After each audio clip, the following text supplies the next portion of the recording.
बिस्मिल्लाहिर्रहमानिर्रहीम। आज हम डाउ का रिकंडक्टेड वाला पार्ट करेंगे, ठीक है। तो उसका भी फिज़िक्स का क्वेश्चन करेंगे और इसका जो पेपर है ना वो आपको www.mdcat.1.com पर आपको सारे मिल जाएंगे, ठीक है, पास पेपर जितने भी सिंध के हैं।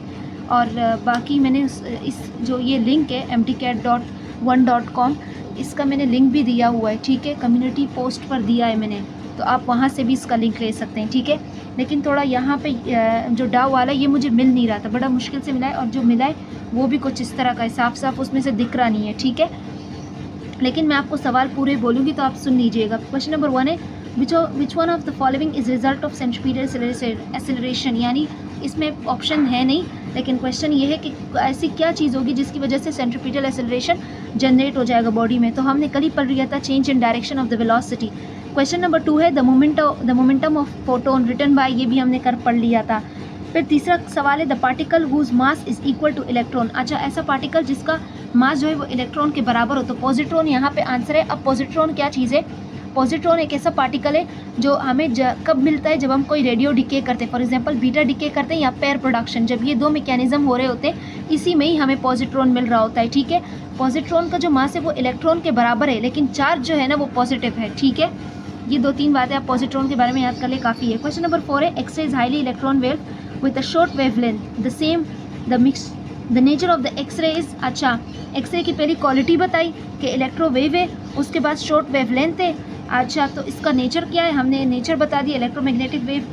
अच्छा, क्वेश्चन नंबर 5 है the range of the projectile motion of its maximum value the range of projection is. अच्छा, हमें वो रेंज बतानी है कि जिस पर ये जहाँ पर देखो वो वैल्यू बतानी है, वो डिग्री बतानी है कि जिस पर प्रोजेक्टाइल का जो रेंज है ना वो ज़्यादा मैक्सिमम होता है। तो हमें पता है 45 डिग्री है ना, आई डोंट नो इन्होंने यहाँ पे 30 डिग्री क्यों लिखा हुआ है, लेकिन असल में 45 डिग्री होती है।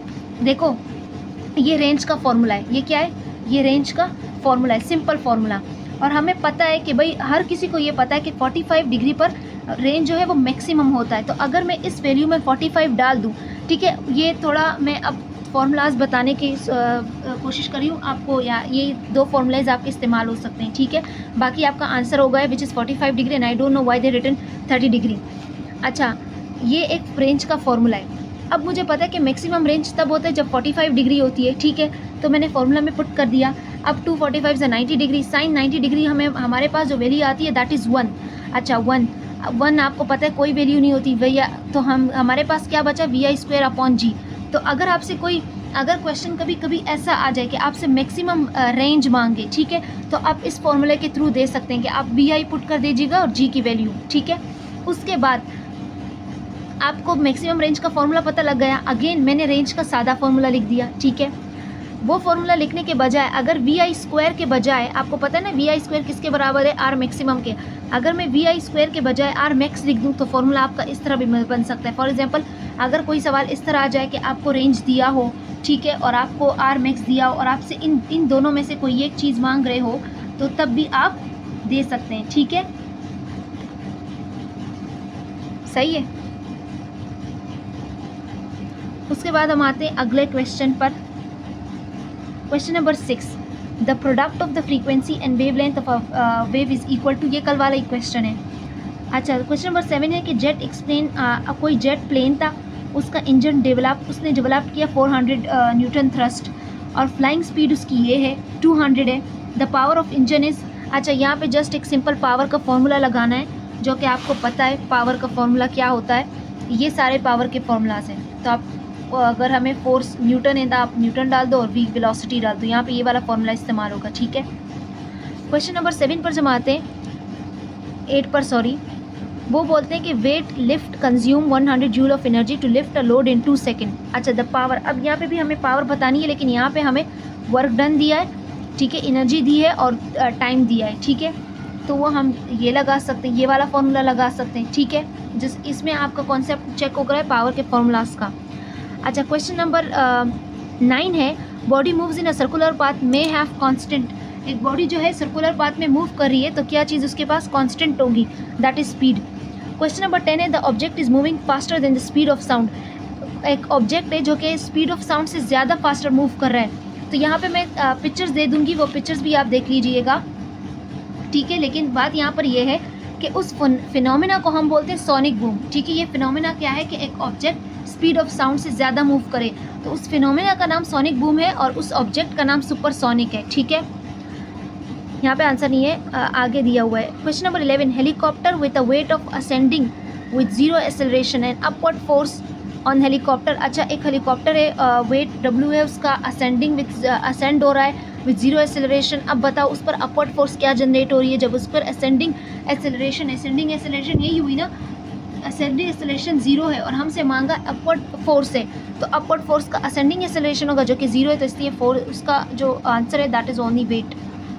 क्वेश्चन नंबर 12 है, a body falls from a certain height and falls freely, its speed after 1 second will be. अच्छा, ये एक तो फॉल्स फ्रीली, उसका भी मैं एक पेज है, एक पॉइंट है, मैंने पिक्चर ली है, वो पिक्चर मैं दे दूँगी, मैं वीडियो के स्टार्ट में ही सारे पिक्चर्स डाल दूँगी। ठीक है, तो आप वो पिक्चर देख लीजिएगा। एक फ्रीली फॉली बॉडी के आपको ना करेक्टरिस्टिक्स पता होनी चाहिए। एक तो मसला ये है कि वो जो है ना ग्रेविटी के इन्फ्लुएंस में आ रही होती है। ठीक है, उस पर ना कोई रेजिस्टेंस काम कर रही होती है, ना कोई फ्रिक्शन काम कर रहा होता है, एयर रेजिस्टेंस फ्रिक्शन उस पर कोई यानी आउटवर्ड का फोर्स उस पर काम नहीं करता। ठीक है, तो वो और under the influence of the gravity होती है।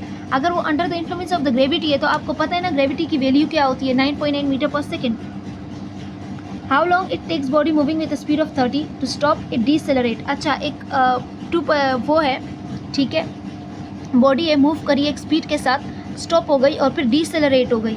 अब बताओ उसका क्या, जैसे आपको एक फॉर्मूला लगाना है जो कि बहुत इजी है। ठीक है, VF माइनस VI स्क्वायर। अच्छा, मैं VF 0 लिखूंगी क्योंकि आपको पता है वो डीसेलरेट हो गई है। ठीक है, इसलिए VF आपका 0 आएगा, 30 आपका VI था, टाइम आपको मालूम नहीं था, एक्सेलरेशन आपको डी एक्सेलरेशन जो आपको दी हुई थी -5, यहाँ पे -5 लगाना बहुत ज़रूरी है, इसलिए जो आपका टाइम है वो 6 सेकेंड है। ठीक है, उसके बाद हमारे पास अगला क्वेश्चन है, दो परपेंडिकुलर फोर्सेज और सेम मैग्नीट्यूड के। ठीक है, अब यहाँ पे एक वैल्यू याद रखा करो कि भाई अगर दो परपेंडिकुलर फोर्सेज हैं और वो सेम मैग्नीट्यूड के साथ जा रही है तो उसका जो रिजल्टेंट फोर्स होगा वो 2F ही होगा। आपको फॉर्मूला पता है ना, जब हम अंडर रूट डालते हैं, एक F और दूसरा F, उसको आप प्लस कर दो तो 2F बन जाएगा, अंडर रूट ऑफ 2F। ये इन्होंने अंडर स्कोर लिखा है लेकिन ये अंडर रूट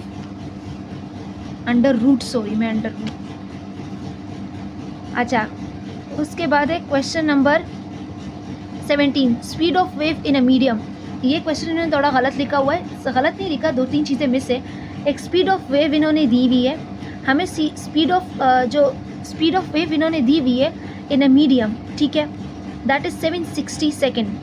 ठीक है, उसके बाद इन्होंने 360 100 जो कि ये जूल, ये इन्होंने यूनिट ख़राब लगाए हुए हैं। ठीक है, पहले ये बात सुन लो, इन्होंने यूनिट गलत लगाए हुए हैं। ये जो 760 है ना, ये स्पीड ऑफ वेव है, आगे बोला भी है स्पीड ऑफ वेव, और जो 360 जूल है ये नंबर ऑफ वेव्स है जो पास हो रही है through the medium in 2 minutes.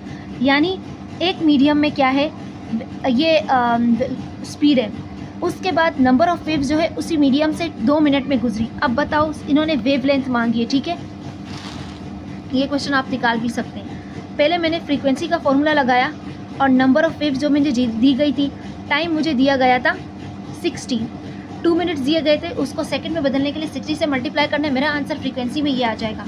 फिर मुझे वेव लेंथ निकालनी है, तो मैंने स्पीड डाली और जो फ्रीक्वेंसी मैंने निकाल दी वो मैंने पुट कर दी। तो आपको पता है ना, द स्पीड ऑफ साउंड में आपको ये जो 760 है दैट इज़ अ स्पीड, ये नंबर ऑफ टर्न्स है 3600 एंड 2 मिनट्स आपको स्लॉट दिया है और हमें मालूम करना है लैम्डा वेव लेंथ। ठीक है, उसके बाद दूसरा सवाल, स्पीड ऑफ साउंड 0 सेंटीग्रेड पर ये है तो 100 सेंटीग्रेड पर क्या होगा, तो इसका फॉर्मूला आप कुछ इस तरह पुट करते हैं। ठीक है, ये इसका फॉर्मूला है और मैंने टेम्परेचर्स को केल्विन में चेंज कर दिया है। ठीक है, केल्विन में चेंज करने के बाद आपको नज़र आ रहे हैं। ठीक है, आपको इस तरह सॉल्व करना है। तो ये क्वेश्चन इजी होते हैं लेकिन मसला ये कि बड़े बड़े मैथ फॉर्म में फिर ट्रिक्स लगानी पड़ती है क्योंकि वहाँ पे आपको पता है ना वो नहीं होते, कैलकुलेटर्स नहीं होते। उसके बाद जो अगला क्वेश्चन है that is the electric field intensity inside the spherical surface is 0। आपको कैपेसिटर दिया गया है, कैपेसिटेंस दिए गए हैं, पैरेलल में कनेक्टेड है, आपको इक्विवेलेंट कैपेसिटर्स निकालने, दैट इज़ वेरी इजी। अच्छा, question number 21, 12 joule of work done हुआ 0.1 बिटवीन ऑन चार्ज। ठीक है, और between 2 points against the electric field the potential difference on 2 points will be. अब यहाँ पे वर्क डन किया गया है जो कि क्या है, 12 जूल का है, ऐसा ही है। और यहाँ पे जो आपको चार्ज दिया गया है दैट इज़ 0.1।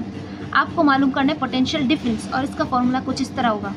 आपको मालूम करना है पोटेंशियल डिफरेंस, वर्क डन आपको दिया गया, चार्ज आपको दिया गया, आपका आंसर निकल आएगा। The question number 22, the charge of magnet is, ये यूनिट क्या दिया गया है 3UF।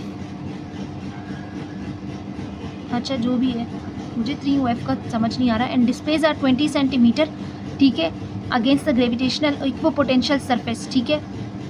थोड़ा वो लाइटिंग आ रही है इसे, equipotential surface, the required work done. अच्छा देखो, अच्छा ये चार्ज की जो यूनिट दिया है ना, इसको मालूम कर लेना। लेकिन ये इक्वो पोटेंशियल सरफेस दे दिया ना, बात ख़त्म हो गई। आपको पता है ना इक्वो पोटेंशियल सरफेस में क्या होता है, जो पोटेंशियल एनर्जी होती है ना, वो हर पॉइंट्स पर सेम होती है। तो अगर पोटेंशियल एनर्जी हर पॉइंट्स पर सेम है, सो आपका जो वर्क डन है वो ज़ीरो होगा, वो भी सेम ही होगा। तो इसलिए यहाँ पे इन्होंने ज़ीरो डाला हुआ है। Question number 23, which of the following is correct relationship, ये आपको मिल जाएगा, ये फॉर्मूलाज है। In parallel plate capacitor, area of the capacitor will double, बहुत ईजी है, एरिया और कैपेसिटेंस का डायरेक्ट रिलेशन है। एक इलेक्ट्रिक फील्ड है, उसमें हमने चार्ज रखा बिटवीन टू पैरेलल प्लेट्स, ठीक है, बिटवीन टू पैरेलल प्लेट्स, और उसकी जो सेपरेशन है दैट इज़ 0.5 सेंटीमीटर। अब पोटेंशियल डिफरेंस हमने 60 वोल्ट दिया है, अब फोर्स ऑफ इलेक्ट्रॉन मालूम करो। तो ये कुछ इस तरह होगा कि आपको इलेक्ट्रिक फील्ड मालूम करनी है। पहले आपने पोटेंशियल डिफरेंस रखा, आपने सेपरेशन रखी, डिस्टेंस रखा, आपका आंसर निकल आ गया। लेकिन आपको मालूम क्या करना है, फोर्स मालूम करना है। तो अब आप ये वाला फॉर्मूला लगाएंगे, ई आपने मालूम कर लिया है, क्यों आपको पता है चार्ज ऑफ इलेक्ट्रॉन क्या होता है, आप वो पुट कर देंगे, आपका आंसर निकल आएगा, ठीक है। जब 1200 को 1.6 से मल्टीप्लाई करते हैं तो ये आंसर आते, फिर आप यूनिट्स लगाते हैं ना, ठीक है, आपका ये आंसर आ जाता है। उसके बाद हम आते हैं अगले पेज पर। ये पेज उससे भी ज़्यादा क्लियर नहीं है, लेकिन पहला वाला सवाल जो कि मुझे समझ ही नहीं आ रहा था, PT and PO show resistivity, I don't know to this centigrade the relationship is, ठीक है, ये आप लोग देख लीजिएगा क्योंकि नज़र ही नहीं आ रहा, ठीक है। उसके बाद क्वेश्चन नंबर 27 है, वो भी नज़र नहीं आ रहा, लेकिन electromotive force measure in volt. उसके बाद जो है that is 28, the reciprocal of resistance is conductance. 2 wires दिए गए आयरन और कॉपर के, and how we will make the resistance of the 2 wire same. अच्छा 2 वायर्स है आयरन और कॉपर के, हम कैसे इनके रेजिस्टेंस को, दोनों के वायर के रेजिस्टेंस को सेम कर सकते हैं। तो इन्होंने लिखा है क्रॉस सेक्शनल डिफरेंट, ठीक है, आप क्रॉस सेक्शनल डिफरेंट डाल दो, area cross sectional different, sorry ये आंसर है। क्वेश्चन नंबर 32, एक सैंपल है जो कि नहीं आई थिंक इलेक्ट्रिक मोटर है, केटल है, आई डोंट थिंक सो, 100 वाट है, पावर दिया गया है, ठीक है, और 8 मिनट दिए गए हैं, ठीक है। ये पावर है 100 वाट एंड 8 मिनट है, और आपको जो बताना है, आपको शायद वर्क डन बताना है, ठीक है। तो यहाँ पर भी वही फॉर्मूला अप्लाई होगा, ठीक है, जो P इक्वल्स टू वो नहीं होता, ये वाला P इक्वल्स टू W/T। तो पावर आपको दिया गया है, टाइम भी आपको 8 मिनट दिया गया, 100, और आपको वर्क डन मालूम करना है। उसके बाद जो आपका है which of the following is not a scalar quantity. अब वहाँ पर ऑप्शंस होंगे, तो उसमें से जो सही आंसर है वो ये है, the change in the electrical energy in isothermal process, internal energy, the change in internal energy in isothermal process is 0, ठीक है, आइसोथर्मल प्रोसेस में वो 0 है। उसके बाद